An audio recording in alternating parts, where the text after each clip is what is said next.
बनवण्यासाठी आपल्याला ह्या पाणीपुरीच्या पुऱ्या पाहिजे आहे। त्यानंतर हा स्मॅश केलेला बटाटा मी घेतलेला आहे, त्यामध्ये काळे चणे, बारीक शेव, त्यानंतर कांदा, तिखट, मीठ वगैरे सगळं टाकून घेतलेलं आहे।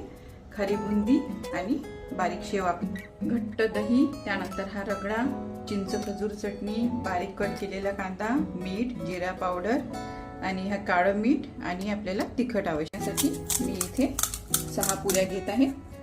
यामध्ये आपल्याला बटाटा घालायचा आहे, रगडा सुद्धा आपण यामध्ये घालणार आहे, कट केलेला कांदा आपण यामध्ये घालणार, खारी बुंदी आपल्याला यावर घालायची आहे, दही टाकायचं आहे, चिंच खजूर चटणी, थोडं साधं मीठ स्प्रिंकल करायचं आहे, जिरा पावडर, काळं मीठ, तिखट, पुदिना आणि हिरवी मिरचीची ही चटणी आपल्याला यावर घालायची आहे, वरून बारीक शेव, वरून थोडी कोथिंबीर घालायची आहे। पुरीची ही रेसिपी जर तुम्हाला आवडली असेल तर नक्की लाईक करा आणि माझ्या चॅनलला सबस्क्राईब करा।